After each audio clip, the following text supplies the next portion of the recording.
Lajeadense perde do Lanterna, aqui em Lajeado. Internacional não sai do 0-0 em Gravataí. E o Grêmio perdeu para o líder em casa. É agora, no Papo de Boleiro.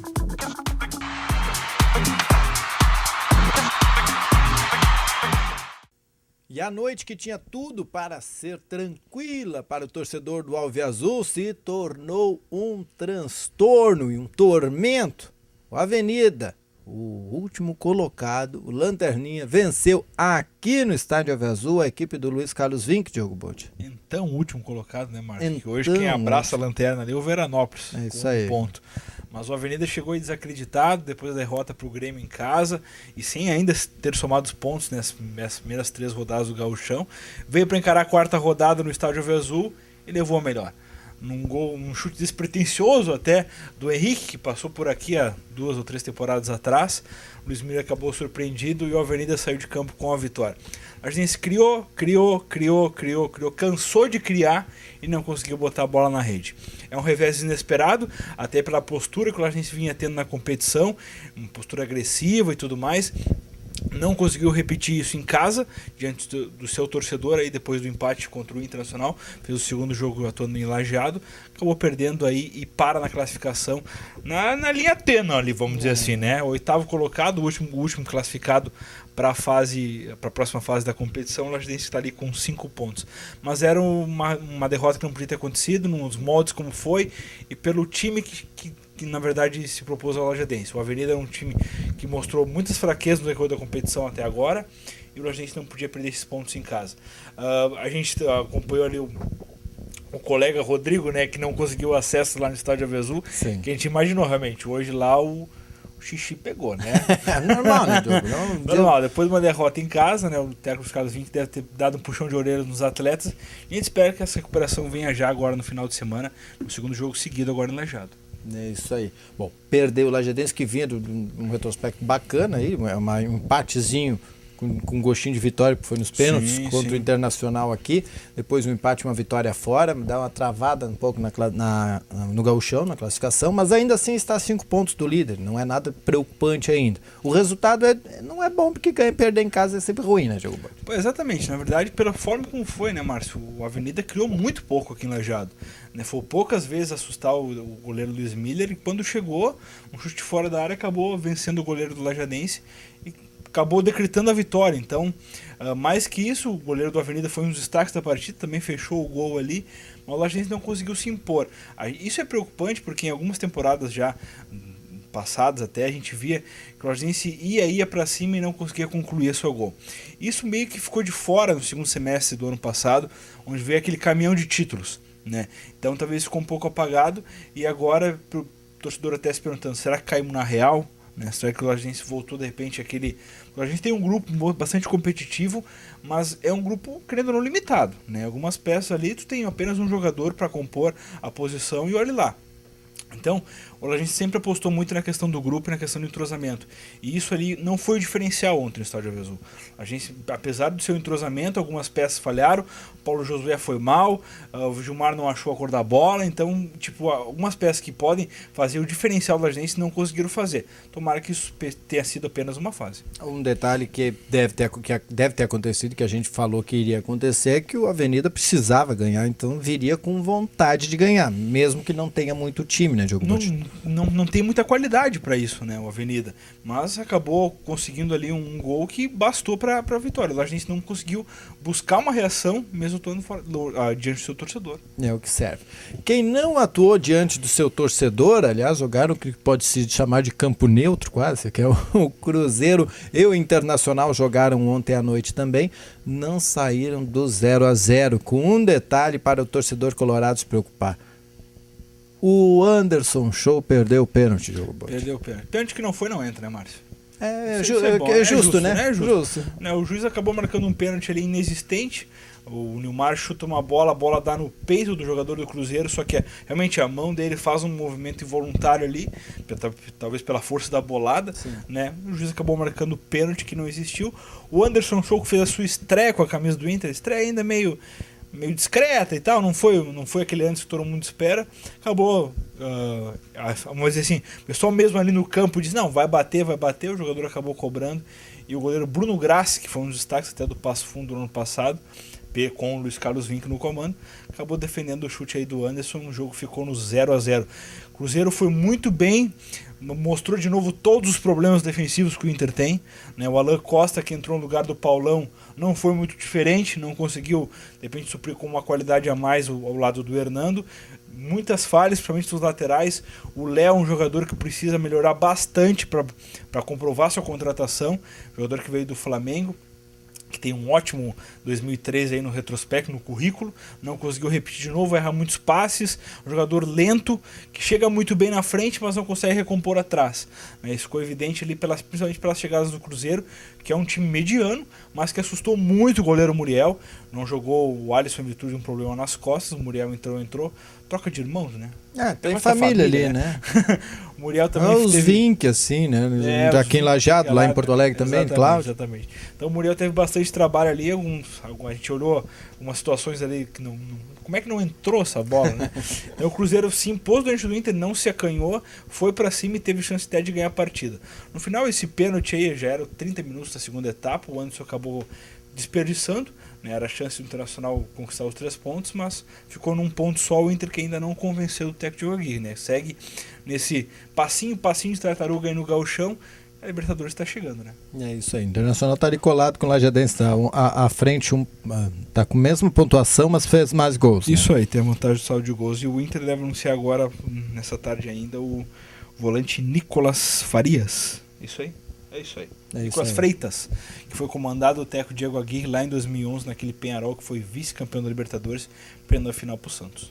Beleza, o Internacional que tem como problema crônico, faz muito tempo, né, Diego Botti, essa defesa. Né? Isso não é do Paulão agora, né? Não é do Paulão, não é do Hernando, é bastante tempo já. Pré-Abel. Na verdade, essa é desde que saiu o Índio, né? O cara vai falar aí, um cara de um veterano aí, mas é realidade, desde que o Índio deixou de atuar em alto nível na titularidade do Inter, o Inter vem enfrentando os problemas de defesa, né? E outro fator também que o pessoal fala bastante é a questão do Guinha Azul, que era um volante que bastante afoito, mas que guardava a posição e conseguia dar o combate em ambas as alas, cobrindo os 2 laterais e até os zagueiros. Então, desde que saiu o Índio, se aposentou, e o Guinha Azul foi vendido, também saiu depois de uma certa idade, o Inter perdeu bastante um poder de marcação ali, e pelas contratações que fez nesse ano, não supriram ainda. A gente aguarda pelo Hever, que deve voltar a atuar em alto nível aí, mas o Nilton a gente viu que não dá, né?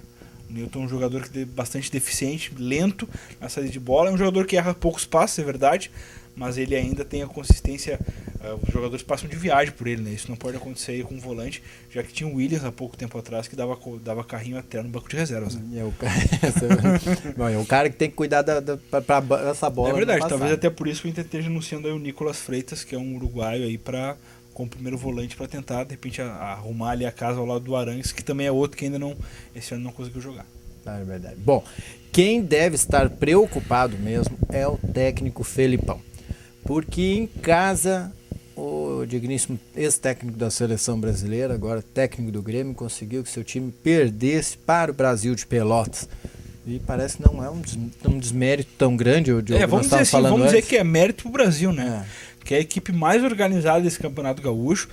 Manteve a base aí do ano passado, uma base, na verdade, que já vinha há 3 anos, né, com o Rogério Zimmermann, que é um treinador que até foi assediado pelo próprio Lajadense aqui em 2012.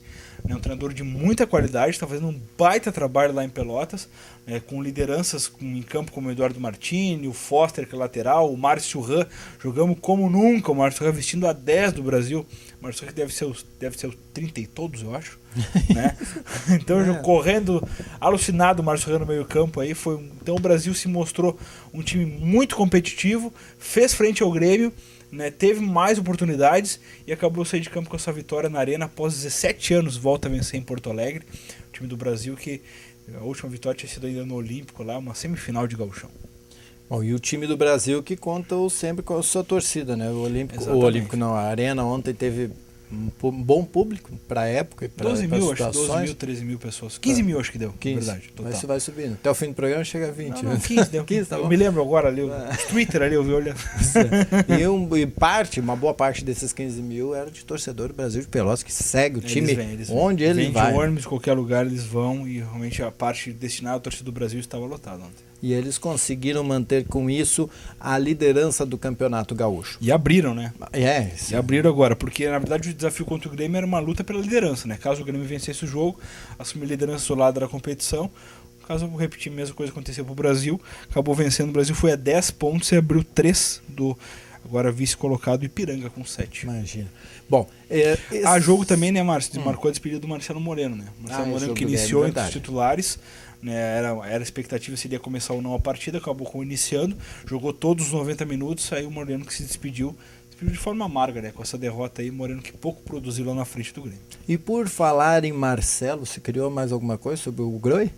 Ou ficou ainda na especulação? O Groi tá na expectativa, né? Tá nessa sondagem, não se confirmou ainda e também não disseram que sim, né? Então tá nessa questão aí, mas é um jogador que tem bastante assédio desde o ano passado, já até com as convocações que ele teve para a seleção brasileira, um jogador que a gente sabe que tem mercado aí no exterior. Com certeza.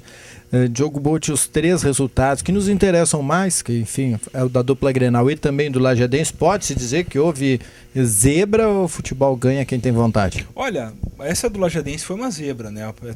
Como a gente falou, pelo que vinha apresentando o Avenida e pelo que vinha apresentando o Lajadense, né? Por esperar um jogo em casa e o Lajadense, a gente esperava uns 3 pontos do time aqui de Lajeado, até pelas pretensões da campanha de gauchão, né? Então dá para se dizer uma zebra. No caso da Arena, essa reformulação que o Filipão faz ali no Grêmio, esse desmanche que o Grêmio está passando, realmente não dá para esperar muito do Grêmio. E pegou, como eu falei, a equipe mais organizada desse Campeonato Gaúcho, né? O Brasil que vem numa ascensão desde o ano passado já, então essa eu não considero zebra. Eu acho que o Brasil tinha condições de ganhar do Grêmio, assim que o Grêmio tinha condições de ganhar do Brasil. Então acho que ficou em aberto ali. No caso lá do Cruzeiro e o Internacional, o empate realmente, pelas circunstâncias do pênalti, acabou sendo uma zebra, até pelo Inter ter botado todos os titulares em campo, né, contra o time do Cruzeiro, né, mas foi um jogo aberto, o Cruzeiro teve chance também, então dá para se dizer que o Inter aí também pode ser considerado uma zebra até pelo que foi colocado em campo, né, mas eu acho que os outros resultados também fica nisso aí. Eu acho que o futebol realmente é quem tem mais vontade, né? Que nós estávamos falando off aqui. Colorado vai ter que se puxar, porque quem não ganha do Cruzeirinho vai entrar na Libertadores. Puxar, vai ganhar de quem, né? Tá bom. Bom, os resultados de ontem, Diogo Botti. Vamos lá então. Repassando, os resultados ontem, o Brasil de Pelotas venceu o Grêmio por 1-0, o Lajedense perdeu em casa para a Avenida por 1-0. O Ipiranga, novo vice-líder, fez 3-0 no Aimoré, lá em Erechim. O São Paulo perdeu em casa, Juventude reagindo, 3-0. Novo Hamburgo fez 1-0 no União Frederiquense e o empate entre Cruzeiro e Inter em 0-0. Hoje, fechando a rodada, a gente tem São José e Passo Fundo. Beleza. Agora, daqui a pouco. Agora, começou já, 19 horas. O Ipiranga é o que tem Paulo Baier. Paulo Baier. Marcou já? Eu vi um tweet do Sandro Sotile, né? Sim. Disse, se o presidente tivesse contratado o Paulo Baier quando eu estava no Ipiranga campeão mundial em 2016, né?